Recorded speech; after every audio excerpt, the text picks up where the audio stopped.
At two separate times Felix Mendelssohn composed music for William Shakespeare's play A Midsummer Night's Dream. First in 1826, near the start of his career, he wrote a concert overture. Later, in 1842, only a few years before his death, he wrote incidental music for a production of the play, into which he incorporated the existing overture. The incidental music includes the world-famous Wedding March. The German title reads Ein Sommernachtstraum. Overture. The overture in E major, Opus 21, was written by Mendelssohn at 17 years and 6 months old. Contemporary music scholar George Grove called it the greatest marvel of early maturity that the world has ever seen in music. It was written as a concert overture, not associated with any performance of the play. The overture was written after Mendelssohn had read a German translation of the play in 1826. The translation was by August Wilhelm Schlegel, with help from Ludwig Tieck. There was a family connection as well. Schlegel's brother Friedrich married Felix Mendelssohn's aunt Dorothea. While a romantic piece in atmosphere, the overture incorporates many classical elements, being cast in sonata form and shaped by regular phrasings and harmonic transitions. The piece is also noted for its striking instrumental effects, such as the emulation of scampering fairy feet at the beginning and the braying of bottom as an ass. Heinrich Eduard Jacob, in his biography of the composer, said that Mendelssohn had scribbled the chords after hearing an evening breeze rustle the leaves in the garden of the family's home. The overture begins with 4 chords in the winds, following the first theme in the parallel minor representing the dancing fairies. A transition leads to a second theme, that of the lovers. This is followed by the braying of bottom, with the hee-hawing being evoked by the strings. A final group of themes, reminiscent of craftsmen and hunting calls, brings the exposition to a close. The fairies dominate most of the development section, while the lovers' theme is played in a minor key. The recapitulation begins with the same opening 4 chords in the winds, followed by the fairies' theme and the other section in the second theme, including bottom's braying. The fairies return, and ultimately have the final word in the coda, just as in Shakespeare's play. The overture ends once again with the same opening 4 chords by the winds. The overture was premiered in Stettin on the 20th of February 1827, at a concert conducted by Carl Loewe. Mendelssohn had turned 18 just over 2 weeks earlier. He had to travel 80 miles through a raging snowstorm to get to the concert, which was his first public appearance. Loewe and Mendelssohn also appeared as soloists in Mendelssohn's Concerto in A-flat major for 2 pianos and orchestra, and Mendelssohn alone was the soloist for Carl Maria von Weber's Concertstück in F minor. After the intermission, he joined the first violins for a performance of Beethoven's Ninth Symphony. The first British performance of the overture was conducted by Mendelssohn himself on the 24th of June 1829, at the Argyll Rooms in London, at a concert in benefit to the victims of the floods in Silesia, and played by an orchestra that had been assembled by Mendelssohn's friend Sir George Smart.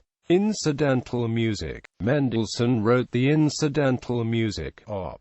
61, for A Midsummer Night's Dream in 1842, 16 years after he wrote the overture. It was written to a commission from King Frederick William IV of Prussia. Mendelssohn was by then the music director of the King's Academy of the Arts and of the Leipzig Gewandhaus Orchestra. A successful presentation of Sophocles' Antigone on the 28th of October 1841 at the New Palace in Potsdam, with music by Mendelssohn, led to the king asking him for more such music to plays he especially enjoyed. A Midsummer Night's Dream was produced on the 14th of October 1843, also at Potsdam. The producer was Ludwig Tieck. This was followed by incidental music for Sophocles' Oedipus and Jean Racine's Athalie. The A Midsummer Night's Dream Overture, Op. 21, originally written as an independent piece 16 years earlier, was incorporated into the Op. 61 incidental music as its overture, and the first of its 14 numbers. There are also vocal sections and other purely instrumental movements, including the scherzo, nocturne, and wedding march. The vocal numbers include the song, Ye Spotted Snakes, and the melodramas, Over Hill, Over Dale, The Spells, What Hempen Homespuns, and The Removal of the Spells. The melodramas served to enhance Shakespeare's text.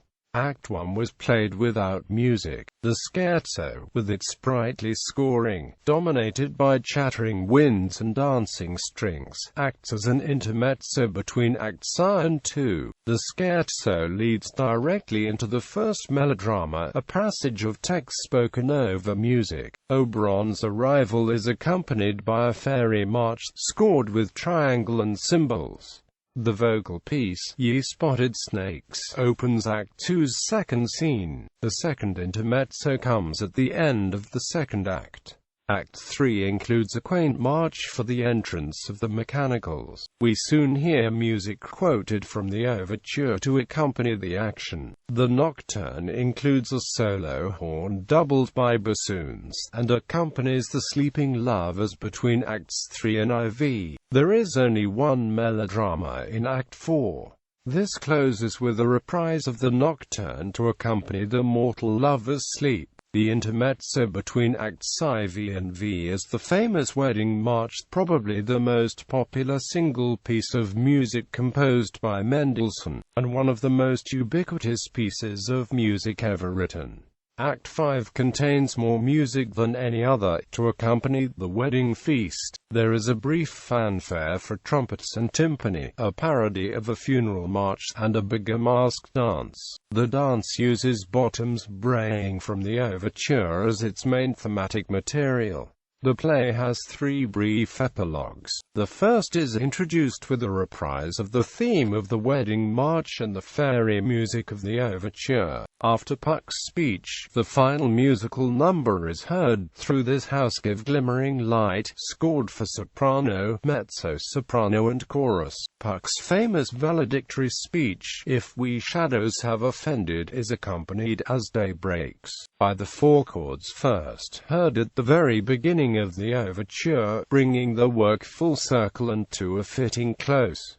Suite and excerpts. The purely instrumental movements are often played as a unified suite or as independent pieces, at concert performance or on recording, although this approach never had Mendelssohn's imprimatur. Like many others, Eugene Ormandy and the Philadelphia Orchestra recorded selections for RCA Victor. Ormandy broke with tradition by using the German translation of Shakespeare's text. In the 1970s, Raphael Frubeck de Burgos recorded a Decca Records LP of the complete incidental music with the new Philharmonia Orchestra and soloists, Anneke van Bork and Alfreda Hodgson. It later was issued on CD. In October 1992, Seiji Ozawa and the Boston Symphony Orchestra recorded another album of the full score for Deutsche Grammophon. They were joined by soloists Frederica von Stade and Kathleen Battle, as well as the Tanglewood Festival Chorus.